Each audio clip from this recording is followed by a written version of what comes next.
বন্ধুরা, গৃহপ্রবেশ ধারাবাহিকের আজকের পর্বে দেখানো হয়েছে আকাশ আর শুভর বিয়ের সময় ঘনিয়ে আসছে। পরিবারের সবাই দারুণ খুশি। সেই সময় আদির দাদু শুভর বাবাকে বলেন, এইবার আর লুকিয়ে লুকিয়ে ফোনে কন্যাদান করতে হবে না, সকলের সামনে বসে কন্যাদান করতে পারবে।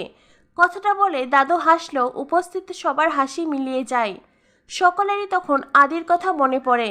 সবাই শুভর দিক থেকে চোখ সরিয়ে নেয়।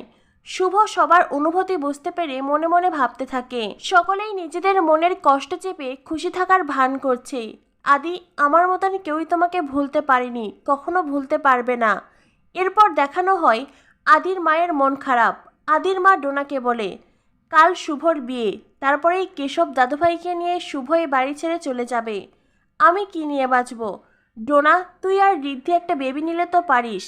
কিন্তু ডোনা জানাই, এখন আমার ক্যারিয়ার গোছানোর সময়, এখন আমি এইসব প্ল্যান করছি না। কথাটা শুনেই আদির মা বলেন, তোরা সবাই যে যার কথা ভাবছিস, আমি কি করে থাকবো, আমি কি নিয়ে বাঁচবো, একবারও কি তোরা ভেবেছিস? তখনই সেখানে শুভ আসে। শাশুড়ি মায়ের এমন কথা শুনে শুভ বলে, মা, আমি তোমাকে কষ্ট দিয়ে কিছুতেই নতুন জীবন শুরু করতে পারবো না। শুভর কথা শুনে আদির মা অবাক হয়ে যায়। তো বন্ধুরা, তবে কি এবার শুভ তার শাশুড়ি মায়ের কথা ভেবে আকাশের সাথে বিয়েটা ভেঙে দেবে?